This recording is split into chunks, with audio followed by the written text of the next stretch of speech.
अस्सलामु अलैकुम वरहमतुल्लाहि वबरकातुहू। बिस्मिल्लाहिर्रहमानिर्रहीम।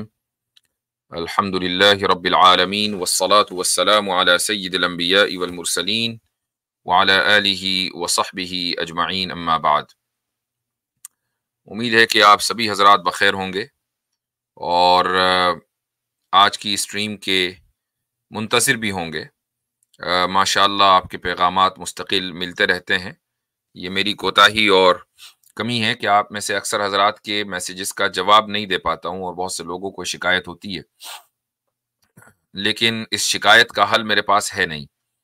तो बस ये सबकी शिकायत यहाँ दूर कर रहा हूँ कि आपके मैसेजेस भी देख लेता हूँ कभी कभी, और जो ईमेल्स वगैरह आती हैं वो भी। अगर कोई मुझे महसूस होता है कि नहीं, इस ईमेल का जवाब देना बहुत ज़रूरी, और कुछ ईमेल्स ऐसी भी होती हैं कि जो आती हैं लेकिन मैं उनको खोल तक नहीं पाता हूँ, तो इसलिए उन्वान ज़रा सही लगाएं ताकि उसको देखा जा सके। तो बहरहाल आप हजरात की मोहब्बतों का शुक्रिया। तो इंशाअल्लाह आज की हम अपनी स्ट्रीम का आगाज़ करते हैं।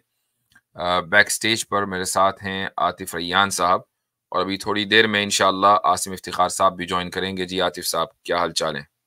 जी अल्हम्दुलिल्लाह। अस्सलामु अलैकुम वरहमतुल्लाहि वबरकातुहू हज़रत, आपको भी और तमाम सुनने वाले भाइयों ने जिन्होंने सलाम किया है उनका वालेकुम अस्सलाम, और मेरी तरफ से भी आप सबको प्यार भरा सलाम। जी जी हाँ, हज़रत, माशाअल्लाह। तो आज शुरू में कोई ऐसा मौजू नहीं है कि जिस पर इब्तदाई गुफ्तगू की जाए, तो इसलिए मैं ये मुनासिब समझूंगा कि हम क्विकली लिंक शेयर कर दें। कोशिश करेंगे इंशाअल्लाह 2 सवा 2 घंटे आपके साथ ये गुफ्तगू हो। और इससे पहले कि लिंक शेयर किया जाए, एक नॉलेज इस्लाम साहब भी हमारे साथ हैं। कहाँ चले गए? अच्छा, आ गए, ठीक है। जी भाई, एक्नॉलेज इस्लाम साहब। अस्सलाम वालेकुम मुफ्ती साहब, अस्सलाम वालेकुम आतिफ भाई, तमाम नाज़रीन को मेरी तरफ से सलाम। वालेकुम अस्सलाम वरहमतुल्लाह। अच्छा जी, तो गुजारिश सभी हजरात से ये है कि पहले गैर मुस्लिमों को मौका दिया जाए और उसके बाद इंशाअल्लाह फिर हम मुसलमानों से गुफ्तगू करेंगे। हर हफ्ते यही तरतीब है। बीच में हम ऐलान कर देते हैं कि भाई अब मुसलमान भाई आ जाएं। तो शुरू में आप हजरात बिल्कुल भी आने की कोशिश न करें, वरना आतिफ भाई के पास एक मैजिकल पावर है। उस मैजिकल पावर का नाम है किक आउट।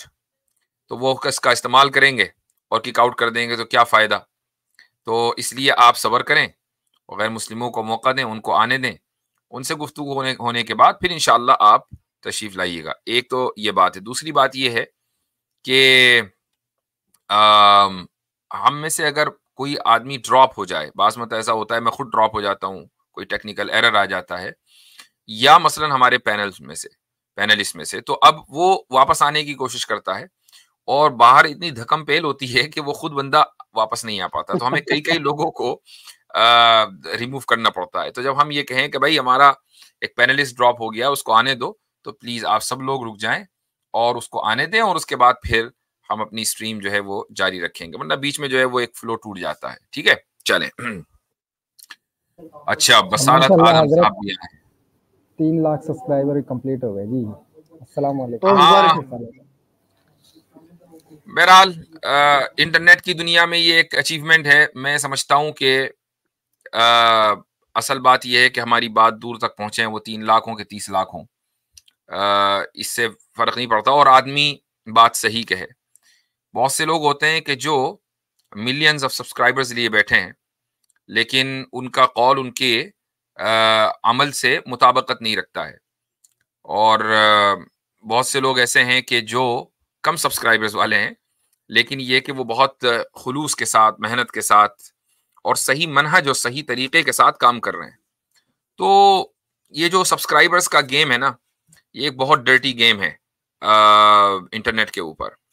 होता ये है कि देखें, यूं तो हमने भी मोनेटाइजेशन खोली हुई है, और ये उस दिन से खोली है जब से हमें ये मशवरा दिया बाकायदा टेक्निकल लोगों ने कि यूट्यूब को आपकी जो इंटेलेक्चुअल प्रॉपर्टी है उससे कोई लेना देना नहीं है, लेकिन यूट्यूब को इससे फर्क पड़ता है कि वो आपके कंटेंट से पैसे कमा रहा है या नहीं।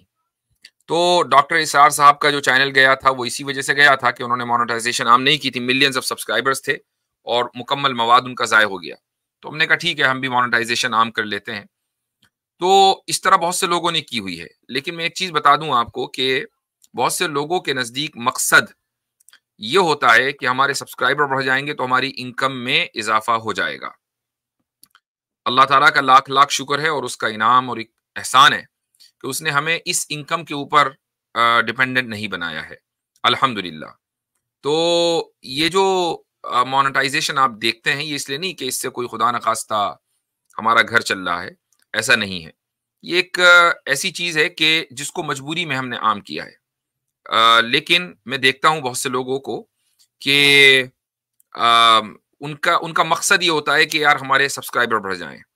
कोई वीडियो ऐसी नहीं होती कि जिसमें वो हाथ जोड़ जोड़ के लोगों से अपील न कर रहे हों, और फिर जाहिर है कि उसका फायदा भी, वो दुनियावी फायदा भी उठाते हैं। ऐसी ऐसी चीजों की वीडियो बनाते हैं कि जिसका यानी हमसे आपसे कोई लेना देना नहीं है।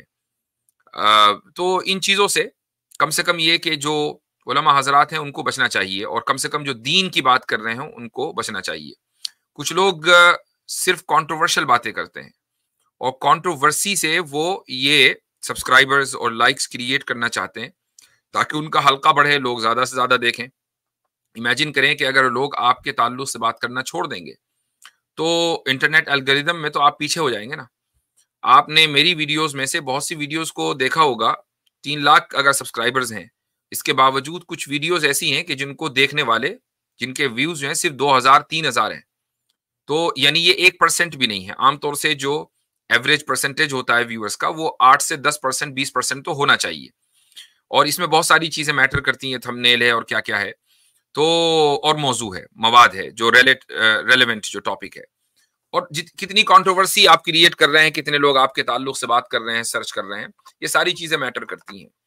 तो लेकिन कुछ लोग ऐसे हैं कि जो हर वीडियो में कोई ना कोई कंट्रोवर्शियल ऐसी बात करेंगे कि जिससे वो ट्रेंडिंग में रहेंगे, और उनकी वीडियो को लाखों में देखा जाएगा, और लाखों में नहीं तो दसियों हजार में तो देखा ही जाएगा। तो हमेशा अगर हर वीडियो में कोई ना कोई कंट्रोवर्सी हो रही है, तो इसका मतलब ये नहीं है कि वो बंदा बहुत मुखलिस है। इसका मतलब ये है कि उसको वो सब्सक्राइबर्स की उसको लस्ट है। अलहाकुमुत तकासुर, तकासुर का मतलब क्या है? तकासुर का मतलब यह है कि तुम्हें कसरत, किसी चीज की कसरत ने तुम्हें लहव में डाल दिया। अब आम मुफस्सिरीन ने इसका तर्जुमा यह किया है कि माल की हवस और कसरत माल की तलब ने तुम्हें लहव में डाल दिया है, यानी तुम्हें डिस्ट्रैक्ट कर दिया है हकीकत से। आज की तारीख में हो क्या रहा है? आज की तारीख में यह हो रहा है कि सब्सक्राइबर्स या फॉलोवर्स की कसरत की लस्ट ने और उस डिजायर ने एक इंसान को उसकी हकीकत और उसके जो सही दीन है, उस रास्ते से उसको हटा दिया है और उससे डिस्ट्रैक्ट कर दिया है। अब वो इस कसरत के चक्कर में उन मौजुआत के ऊपर बात करता है कि जिन मौजुआत से फितना फैलता है, जिन मौजुआत से लोग ज्यादा उसके ताल्लुक से बात करते हैं। कुछ लोग तनकीद करेंगे, कुछ लोग साथ में खड़े होंगे। या फिर वो उन मौजुआत को बताता है कि जिन मौजुआत का ताल्लुक उसकी जाती जिंदगी से है। देखिए, मेरी जाती जिंदगी में ये एक हमारी साइकोलॉजी है। मैं चाहूंगा कि किसी की जाती जिंदगी में झांक कर देखूं कि क्या चल रहा है। आप चाहेंगे कि मेरी जाती जिंदगी में झांक कर देखेंगे क्या चल रहा है। और अगर मैं अपनी जाती जिंदगी को वीडियो पे डालने लगूं कि आज मैं यहाँ गया, आज मैं वहां गया, कल मैंने उससे बात की, परसों मैंने इससे मुलाकात की, तो वो वीडियो मेरी बहुत चलेगी। तो उसकी वजह यह है कि हर एक आदमी जो है वो दूसरों की जाती जिंदगी में झांकना चाहता है, और ये एक साइकोलॉजिकल चीज है, यानी फितरी चीज नहीं है, ये लोगों की जहनीत है। कुरान ने और हदीस ने इसकी इस्लाह की है कि वला तजस्ससु, कि तुम जुस्तुजू तजस्सुस इख्तियार ना करो कि दूसरे की जिंदगी में क्या चल रहा है। अब मैं ही अगर ये करने लगूं तो फिर आपको किस चीज ने रोका है कि आप मेरी जिंदगी में झांक कर ना देखें? किस चीज ने रोका है? तो इस तरह की वीडियोस बहुत चलती हैं। इन तमाम वीडियोस का मकसद यही होता है कि हम ट्रेंडिंग में रहें और हमारे सब्सक्राइबर्स बढ़ते रहें। तो इसलिए मैं कोई अचीवमेंट नहीं है कि जी 3 लाख सब्सक्राइबर्स हो गए, और जिस दिन 3 मिलियन होंगे उस दिन भी मैं आपसे खुद नहीं कहूंगा कि जी माशाल्लाह बहुत बहुत शुक्रिया 3 मिलियन हो गए सब्सक्राइबर्स। ये चीज जो है एक और हकीकत, एक जिंदगी में एक चीज हमने देखी है, खुसूसन सोशल मीडिया की जिंदगी में। देखिए, जब एक आदमी जो लाखों सब्सक्राइबर्स वाला है ना, तो जाना तो उसको भी है, मरना उसको भी है। ठीक है, तो जब वो जाता है अब इस दुनिया से, तो उसके जनाजे में इसके ऊपर डिपेंड नहीं करता कि कितने सब्सक्राइबर्स थे, और उसके बाद उसकी मगफिरत जो करने वाले हैं उसके लिए पढ़ने वाले हैं, वो इस पर डिपेंड नहीं करता कि उसके कितने सब्सक्राइबर्स थे। वो इस पर डिपेंड करता है कि उसका कौल अमल क्या था, उसका तर्ज जिंदगी क्या था, और वो लोगों के लिए कितना नफा बख्श था।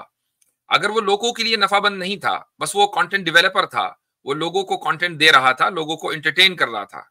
इल्मी दुनिया में भी इंटरटेनर्स होते हैं, तो वो लोगों को एंटरटेन कर रहा था, तो हो सकता है कि उसको कुछ लोग कुछ दिन याद रखें और कुछ लोग उसके मरने पर बहुत खुश हों। ठीक है, तो फिर ऐसी जिंदगी से क्या फायदा, ऐसे सब्सक्राइबर से क्या फायदा, है ना। तो मैं नौजवानों को यही कहूंगा कि इन चक्करों में ना पड़ें। आप जो सही बात है वो कहते रहें। अगर अल्लाह ताला के यहाँ वो काबिल कबूल होगी तो आपकी बात को फैला दिया जाएगा। एक हदीस याद आई और बात से बात बढ़ रही है, और आप सोच रहे होंगे कि यूं तो मौजू शुरू में कुछ नहीं था और अब मौजू निकल गया। बात ऐसे ही होती है। एक हदीस है, रसूल अकरम सल्लल्लाहु अलैहि वसल्लम का इरशाद है कि जब अल्लाह सुब्हानहू व तआला किसी से मोहब्बत करता है तो वो जिब्रील को बुलाता है और ये कहता है कि जिब्रील, मैं फला आदमी से मोहब्बत करता हूँ। और फिर जिब्रील ऐलान कर देते हैं आसमानों में जो मखलूक बस रही है, यानी फरिश्तों में, कि अल्लाह ताला की तरफ से ऐलान है कि वो फला से मोहब्बत करता है। और फिर आसमानी फरिश्ते जमीन के फरिश्तों को बताते हैं कि अल्लाह ताला फला से मोहब्बत करता है। और फिर हदीस में यह है कि सुम्मा यूदअु लहुल कबूल, कि कबूलियत उसके लिए रख दी जाती है, यानी लोग उसको एक्सेप्ट करने लगते हैं। उस कबूलियत का दौरानिया बाज़ मरतबा स्लो होता है, बाज़ मरतबा फास्ट होता है। तो यानी जो अल्लाह की मोहब्बत है ना, ये जिसको कबूलियत कहते हैं, ये ऊपर से नीचे आती है। लेकिन जो शोहरत है वो ऊपर से नीचे नहीं आती, वो नीचे से ऊपर जाती है। और यही वजह है, आपने देखा होगा कि मसलन बहुत से लोग फिल्मी सितारों को फॉलो करते हैं, स्पोर्ट्समैन को फॉलो करते हैं, उनके सब्सक्राइबर्स और फॉलोवर्स जो हैं वो मिलियंस में होते हैं। लेकिन वो अपनी जिंदगी बर्बाद करने में सिर्फ अगर एक जुमला वो गलत कह दें जो आपके जज्बात के खिलाफ हो, एक बात वो गलत कर दें जो आपके नजरियात के खिलाफ हो, एक स्कैंडल कर दें, जबकि उनकी जिंदगी दिन रात स्कैंडल से भरी हुई रहती है, एक स्कैंडल बाहर आ जाए तो लाखों सब्सक्राइबर्स उनको गाली देने लगते हैं। क्योंकि उनके दिलों में, इन सब्सक्राइबर्स और फॉलोवर्स के दिलों में, इन फिल्मी सितारों या स्पोर्ट्समैन की कबूलियत नहीं होती है, शोहरत होती है। शोहरत, जो चीज नीचे से ऊपर जाती है वो उतनी ही तेजी से गिर भी जाती है, लेकिन जो ऊपर से नीचे आ रही है उसके गिरने का कोई मतलब नहीं है। कबूलियत जब अल्लाह ताला ने एक मरतबा ऐलान कर दिया तो कबूलियत खत्म नहीं होती, शोहरत खत्म हो सकती है। तो नौजवानों में ये चीज है कि अब सोशल मीडिया के जरिए हम बहुत जल्दी पॉपुलर हो सकते हैं, मशहूर हो सकते हैं। इन चीजों के पीछे न पड़कर आप अपनी कबूलियत के ऊपर ध्यान दें, ना कि अपनी शोहरत के ऊपर। और जो बात सही है वो सही कहें और सही अंदाज से कहें। दोनों चीजों में दोनों चीजों की जरूरत है। एक तो एक आप सही बात कह रहे हैं, अंदाज गलत है। सही बात कहें, सही अंदाज से कहें, और बाकी चीजें फिर अल्लाह के ऊपर छोड़ दें इंशाअल्लाह। जी बसालत साहब, क्या हाल चाल है? जी अस्सलाम वालेकुम एवरीवन। अल्हम्दुलिल्लाह, मुझसे आप ठीक है? अल्हम्दुलिल्लाह। अच्छा, मैं यहाँ पे एक बात ऐड करना चाह रहा था कबूलियत और मशहूरियत के हवाले से, जी कि कुछ लोग आते हैं, कुछ नौजवान आते हैं खुद मशहूर होने के लिए और आपको मशहूर करके चले जाते हैं। तो ये 3 लाख उसी का रिवॉर्ड समझें आप, दुनिया में। ये भी हो सकता है। जी हाँ, चलें जी, तो शुरू करते हैं इंशाल्लाह। मैं लिंक पब्लिक कर रहा हूँ। तमाम लोगों से गुजारिश है कि पहले गैर मुस्लिमों को मौका दें और उसके बाद फिर इंशाल्लाह हम मुसलमानों से बात करेंगे। ये लिंक चला गया है।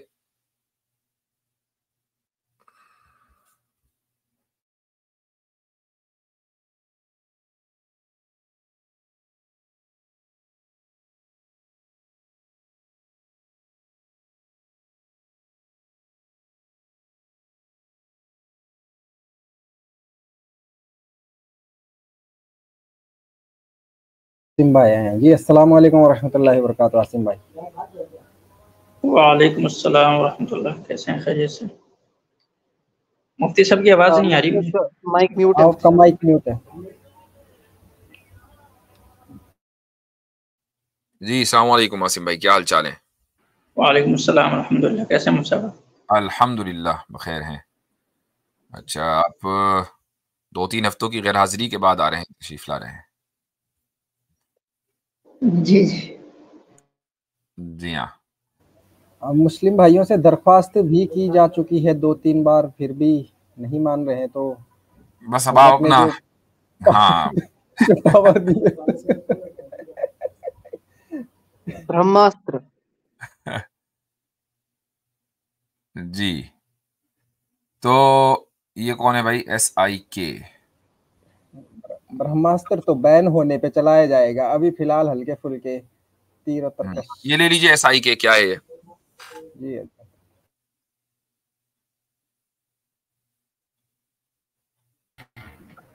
हाँ जी सर, आपको मेरी आवाज आ रही है? जी बिल्कुल आ रही है भाई। हाँ जी। मैं एक्चुअली ये पूछना चाह रहा था आपसे कि जो मिराज का किस्सा है, क्या ये सच है? इसका मतलब क्या है, इसकी बैकग्राउंड क्या है? क्योंकि मैं एक्चुअली किसी से एक बारी मेरी बात हुई थी तो उन्होंने बोला था कि उनको ऐसा सपना आया था कि वो ऐसे गए हैं। आप सनातनी है मेरे भाई? जी जी जी ठीक है। तो मेराज का जो किस्सा है वो बिल्कुल हकीकत है, और इसका ताल्लुक सिर्फ सपने से नहीं है, ख्वाब से नहीं है। ये अलग बात है, आप सल्लल्लाहु अलैहि वसल्लम की जिंदगी में एक मर्तबा मेराज हकीकत में हुई है, यानी रियलिटी में हुई है, और 2-3 मर्तबा ख्वाब में हुई है। तो वो सपना है, उससे इनकार नहीं है। लेकिन जिस मेराज का तस्किरा इशारतन कुरान में है, बल्कि सराहतन ही कह ले, तो आधे सफर का तो सराहतन जिक्र है, यानी एक्सप्लिसिटली जिक्र है, तो वो हकीकत है, उसका ख्वाब से कोई ताल्लुक नहीं है। जी अच्छा, तो सर वो जो जिस चीज पर वो बैठ के गए थे, अगर हम आज की डेट में उसको देखें, क्या वो पॉसिबल है कि विंग्स कुछ और हैं, फेस कुछ और है, बॉडी कुछ और है, और आप स्पेस में ऐसे मतलब परमात्मा से, अल्लाह से मिलने आप कैसे एक उड़ के जा सकते हैं? अगर हम इस स्टोरी पे बिलीव करें, ठीक है, अगर हम जी करें, हाँ, तो ठीक ऐसी है। स्टोरियां तो फिर हिंदुइज्म में भी बहुत हैं, तो व्हाट में मतलब इस्लाम तो में क्या स्पेशल हो जाएगा फिर? बहुत बेहतर है। 2-3 बातें मैं इसमें कहना चाहूंगा कि हिंदुइज्म की जो स्टोरियां हैं, क्या आप उनको रिजेक्ट करते हैं? हाँ, बहुत चीजों को रिजेक्ट करना पड़ेगा, ठीक क्योंकि है, डिपेंड है सही है, अगर उसके पीछे की असलियत क्या है। ठीक है। जी। अच्छा, दूसरी बात मैं आपसे ये पूछना चाहूंगा कि जिस चीज पर वो बैठ कर गए थे, वो क्या चीज थी? सर, कॉमन वर्ड्स में तो हम उसे गधा कहो, खच्चर कहो। नहीं, ऐसा तो नहीं। ये तो हदीस में कहीं नहीं है कि वो गधा था या वो खच्चर था या वो घोड़ा था। नहीं, ये जो जनरल आपको, टर्म्स में। हाँ, ये जो आप नहीं, वो ना जनरल टर्म्स में नहीं, स्पेसिफिक टर्म्स में, जो आपको मुर्तद यानी एक्स मुस्लिम लोग जो हैं वो एक पिक्चर बना के दिखाते हैं इस्लामोफोब्स, वो एक गलत मिस रिप्रेजेंटेशन है। और मिस रिप्रेजेंटेशन जो है वो अनएथिकल और बाज सूरतों में इलीगल है। ठीक है, हदीस में जो अल्फाज आए हैं वो उसके साइज को डिस्क्राइब कर रहे हैं कि वो साइज ऐसा कि जैसा कि फौकल, क्या है वो, फौकल हिमारी दून अल बगल, ये अल्फाज हैं कि साइज ऐसा जैसे गधे से बढ़कर बड़ा और खच्चर से छोटा। अब आप देखें, घोड़ा, खच्चर, गधा, 3 स्पीशीज है ना, बीच में खच्चर आता है। अब एक चौथी स्पीशी कहां से आई कि जो गधे से ऊपर हो, खच्चर से नीचे हो? कोई है ऐसी चीज? नहीं सर, ऐसी हमने देखी तो नहीं है। देखी नहीं है, एग्जैक्टली। तो जब हमने एक चीज देखी नहीं है, तो जब मैं आपको कोई ऐसी चीज बताऊं जो आपने कभी नहीं देखी, तो मैं उन चीजों की मिसाल दूंगा ना जो आपने देखी है। हाँ, ठीक है ना? वरना फिर आप समझेंगे कैसे?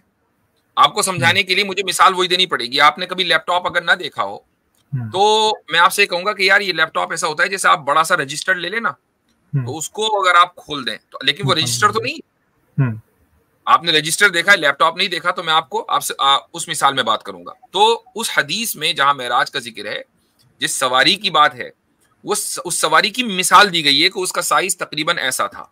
वो कैसी थी, उसकी रियलिटी क्या है, उसकी हकीकत क्या है, ये किसी को नहीं पता, क्योंकि उस सवारी को देखने वाले सिर्फ रसूल अकरम सल्लल्लाहु अलैहि वसल्लम है इंसानों में। बाकी तो फरिश्ते जानते हैं, फरिश्तों ने तो हमसे कोई कम्युनिकेट नहीं किया। इंसानों में सिर्फ रसूल अकरम सल्लल्लाहु अलैहि वसल्लम है, उन्होंने जो बताया हमने उसको ले लिया। अब यहाँ एक बड़ा क्वेश्चन ये आता है कि क्या ये पॉसिबल भी है या नहीं, है ना? तो इसका जवाब भी मैंने कई मरतबा दिया है, और मैं अपनी बात मुकम्मल करके आसिम भाई से भी चाहूंगा कि वो ऐड करें इसमें कुछ। लेकिन जो फिलहाल मैं उसूली तौर पर आपको एक चीज बता रहा हूं कि इमेजिन करें कि अगर हम आज से 1000 साल पहले होते और ये गुफ्तगू मेरी आपकी फेस टू फेस चल रही होती, और हमें कोई आकर टाइम ट्रेवल करके आज के दौर से वापस उस 1000 साल पहले आकर ये बताता कि भाई हमारे दौर में और हमारे मुल्क में तो हम जहाजों में सफर करते हैं, उसके इतने बड़े बड़े विंग्स होते हैं जैसे हाथी के, बड़े बड़े कान, और वो इतना बड़ा होता है कि उसके अंदर जो है कई सौ लोग बैठकर सवारी करते हैं, और एक मुल्क, दुनिया के एक कोने से दूसरे कोने में हम 24 घंटे के अंदर अंदर पहुंच जाते हैं। तो ना तो मुझे यकीन आना था ना आपको यकीन आना था। क्यों? उसकी वजह यह कि हमने ऐसी कोई चीज देखी नहीं, अनयूजुअल है। तो अगर हमारा जो मसला है वो ये कि हम अनयूजुअल को महज इसलिए कि हमने कोई चीज नहीं देखी, हम उसको इम्पॉसिबल समझ लेते हैं। जब आप अनयूजुअल को इम्पॉसिबल समझ लें तो मिरेकल्स आप कभी भी समझ नहीं सकते। अनयूजुअल वो है कि जो मुझे और आपको अभी तक समझ में नहीं आया, लेकिन हो सकता है कि आगे समझ में आ जाए।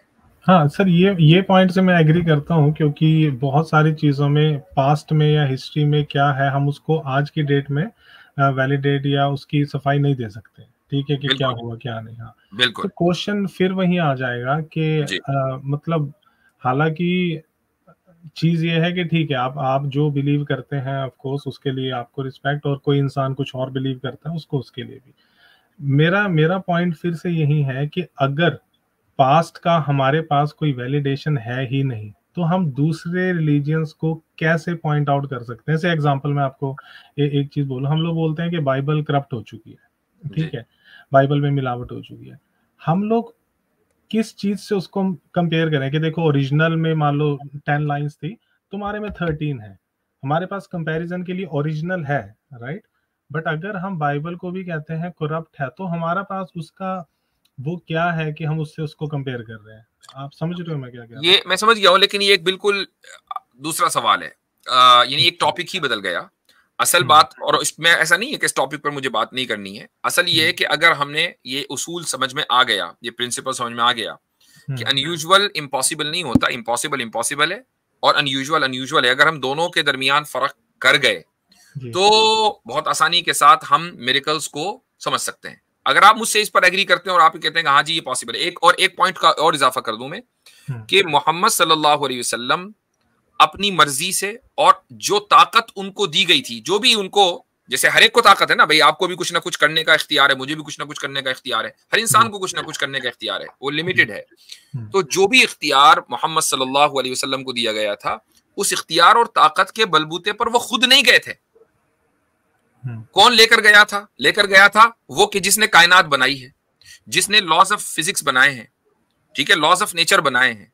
मुझे एक बात बताइए कि जो इस कायनात का बनाने वाला है, कि जिसने इस कायनात को लॉज ऑफ नेचर के ऊपर बनाया है, क्या वो उन लॉज ऑफ नेचर को नहीं तोड़ सकता या उसके अंदर कोई अमेंडमेंट नहीं कर सकता?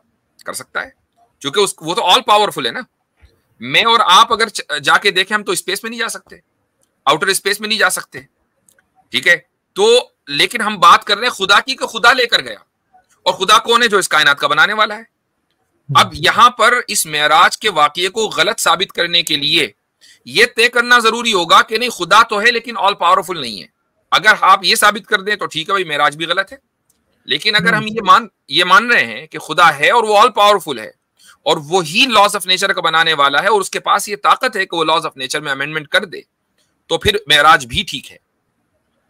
सर फिर प्रॉब्लम, फिर हम वहीं फंस जाएंगे। अगर हम उसको, ठीक है वो ऑल पावरफुल है, लेकिन अगर हम इसको ऐसे लेके यार, वो हमारे दिमाग के ऊपर वो नहीं कर सकता है, क्योंकि हमारा माइंड हमारा फ्री है डिसीजंस लेने के लिए। अगर हमारे डिसीजंस भी वो पावरफुल होने के बाद दिला रहा है, तो दुनिया में जितने भी गलत काम हो रहे हैं देन वही रिस्पॉन्सिबल है यार, वही चाह रहा है। नहीं, ऐसा नहीं है। वो इसलिए कि मेराज के वाकये को वो अपनी तरफ, भाई मेराज का वाकया बाइबल में तो नहीं लिखा तो कुरान में है ना जी। अच्छा, अब वो जात यानी बनाने वाला, वो इस मेराज के वाकये को अपनी तरफ मंसूब कर रहा है। वो कह रहा है सुब्हान अल्लज़ी अस्रा बिअब्दिही, कि पाक है वो जात के जो अपने बंदे को लेकर गई। वो ये नहीं कह रहा है कि मेरा बंदा खुद से गया, वो अपनी तरफ मंसूब कर रहा है कि मैंने ये काम किया है। हाँ, मतलब अब कोई है जो चैलेंज करके दिखाए नहीं खुदा, या अब दो ही बातें हैं, या तो आप कहें कि खुदा झूठ बोल रहा है, या ये कहें कि नहीं तू झूठ तो नहीं बोल रहा है लेकिन तू कर नहीं सकता। ठीक है, दो में से अगर एक बात भी सही हो गई तो ये वाकई गलत है, लेकिन दोनों ही बातें दुरुस्त हैं कि ना तो खुदा झूठ बोल रहा है, वो बिल्कुल सच्चा है, उसको झूठ बोलने की कोई जरूरत नहीं है, और खुदा ताकतवर ऑल पावरफुल भी है, वो काम भी कर सकता है। तो बात बिल्कुल ये नहीं, मेराज के वाकये पर कोई एतराज नहीं हो सकता सर। अब ये जो होल्ड ऑन, अब जो आप मसलन ये कहेंगे कि जी दूसरे मजहबों में, रिलीजन्स में मैं मसलन बाइबल की बात ले लेता हूँ। हजरत ईसा अलैहिस्सलातु वस्सलाम के ताल्लुक से बहुत सी बातें लिखी हुई हैं, मुर्दों को जिंदा करते थे, तो हमें उस पर कोई एतराज नहीं है। हम ये कहते हैं कि वो, ये कुरान में भी है कि वो अल्लाह के हुक्म से, अल्लाह की मर्जी से मुर्दों को जिंदा करते थे। वो जिस बंदे को लेप्रेसी होती थी उसको ठीक कर दिया करते थे अल्लाह के हुक्म से। तो अगर कोई इंसान जो नबूवत के दर्जे पर फाइज है, अल्लाह के हुक्म से कोई काम कर रहा है, तो उसको चाहे वो बाइबल में लिखा हो, कि तौरात में लिखा हो, या कुरान में लिखा हो, कि ज़बूर में लिखा हो, कहीं भी हो, हमें उसको एक्सेप्ट करने में कोई प्रॉब्लम नहीं है। अब आप आ जाएं, और ये मैंने एक और वीडियो के अंदर बात की थी, और उसके बाद मैं आसिम भाई से दरखास्त करूंगा कि वो आपका जो दूसरा सवाल है उसका जवाब देंगे। जो एक और बात है वो ये कि मसलन हम हिंदुइज्म की जो मैथोलॉजिकल स्टोरीज हैं, हम उस पर आ जाते हैं। मिसाल के तौर पर हनुमान जी ने सूरज निगल लिया था। अब आप ये कह सकते हैं कि भाई अगर एक आदमी आसमानों में सफर कर सकता है और खुदा से मिल सकता है, अर्श तक जा सकता है, तो फिर एक हनुमान जी जो है वो सूरज को क्यों नहीं निगल सकते, है ना। ये फॉल्स इक्विवेलेंस है, और हो सकता है कि आप आगे यही मुझसे सवाल करते हो, ना करते तो मैं आपको याद दिला रहा हूं कि ये करना चाहिए था। तो भाई ये दो चीजें अलग अलग इसलिए हैं कि हनुमान जी का सूरज को निगल लेना, इसमें मुझे ये बताएं कि खुदा का हुक्म किधर है। पॉइंट नंबर 1 कि खुदा ने हुक्म दिया और उसने ये काम किया। खुदा तो यहां इस पूरे वाकये में एग्जिस्ट ही नहीं करता। Point number 1। Point number 2, Hanuman ji का साइज और फिर सूरज का साइज, ठीक है, और फिर वो उसको निगल जाए, और जब वो निगल जाए तो जाहिर सी बात है कि सूरज तो उनके पेट में चला गया। तो लाइट अगर इस पूरे सोलर सिस्टम से 0.1 सेकंड के लिए भी खत्म हो जाए, तो क्या ये पूरा सोलर सिस्टम बाकी रह सकता है? ये पॉसिबल नहीं है। अब बात यूजुअल अनयूजुअल की नहीं हो रही है, बात यहां हो रही है इम्पॉसिबल की। तो अनयूजुअल और इम्पॉसिबल के दरमियान फर्क करना जरूरी है। ज्यादा से ज्यादा आप ये कह सकते हैं इस स्टोरी को जस्टिफाई करने के लिए कि हनुमान जी का जो ये स्टोरी है वो एक मेटाफोरिकल वे में है, इसका हकीकत से कोई ताल्लुक नहीं है। जैसे कि कुछ मुस्लिम्स बहुत माइनॉरिटी में है, वो मेराज के वाकये को डिफेंड करने के लिए कह देते हैं कि नहीं ख्वाब था, हकीकत नहीं थी। नहीं, हम उसको हकीकत मानते हैं। अगर कुछ हिंदू ये कहने लगे कि हनुमान जी ने सूरज निगला था, एक मेटाफोरिकल चीज है, ठीक है, इस पर डिबेट हो सकती है, लेकिन अगर वो दोनों को इक्वेट करेंगे, चूंकि मुसलमानों के यहाँ मेराज का वाकया हुआ लिहाजा हमारे यहाँ भी ऐसा हो सकता है, ये दुरुस्त नहीं है। जी आसिम भाई, ओवर टू यू। जी जी भाई, आपका जो दूसरा सवाल था ना कि हम जो अलग अलग मजहब हैं, मान लीजिए कि जुडाइज्म है, मान लीजिए कि क्रिश्चियनिटी है, हिंदुइज्म है, बौद्धिज्म है, तो फिर हम उसको कैसे कहते हैं कि वो सब गलत है और इस्लाम सही है? आपका यही सवाल। हाँ, पहले आप बोल लो, क्योंकि मुफ्ती साहब ने भी काफी मेरे माइंड में क्वेश्चंस क्रिएट कर दिए, अभी आंसर्स भी। तो आप मुझसे पूछ रहे हैं कि हम कैसे कह सकते हैं कि वो गलत है? आपका यही सवाल था कि हम लोग कैसे कहते हैं कि वहां तो वो करप्टेड है, वो गलत है और इस्लाम सही है। मेरा क्वेश्चन ये था कि अगर हमें इस तरीके की कहानियां ही माननी है तो हम किसी भी धर्म की मान सकते हैं, तो उसमें हम इस्लाम को ही कैसे सुपीरियर दिखा दें? मतलब जो कि लोग ज्यादा क्लेम करते हैं कि इस्लाम इज बेस्ट, तो इस काइंड ऑफ के एक रिलीजन सभी रिलीजन के ऊपर जज बन के बैठ गया without any validation from superior. ठीक है, हमारा क्या है? ठीक है सर, आप बोलो, फिर इसके बाद मैं आंसर करूंगा। तो देखें, इस्लाम ये तो मौजज़ा तो एक बहुत बात की चीज आती है ना मजहब के अंदर, रिलीजन के अंदर। असल तो ये है कि सबसे पहले हम दो तरह से वेरीफाई करते हैं। एक तो हम हिस्टोरिकली वेरीफाई करते हैं, दूसरा जो हम रेशनली वेरीफाई करते हैं। तो जितने भी मजहब हैं, जितने भी रिलीजन हैं, वो हिस्टोरिकली वेरीफाई नहीं होते। सिखिज्म या आज जो मतलब पिछले 500 साल या 400 साल इस तरह के जो दूसरे मजहब पैदा हुए हैं उसको छोड़ करके, ठीक है। तो सिखिज्म तो आपको हिस्टोरिकली वेरीफाई हो जाएगा, लेकिन आप क्रिश्चियनिटी को हिस्टोरिकली वेरीफाई नहीं कर सकते कि फॉर एग्जांपल जो उनका टेक्स्ट है, बाइबल है, वो ईसा अलैहिस्सलातु वस्सलाम तक हिस्टोरिकली जो है वो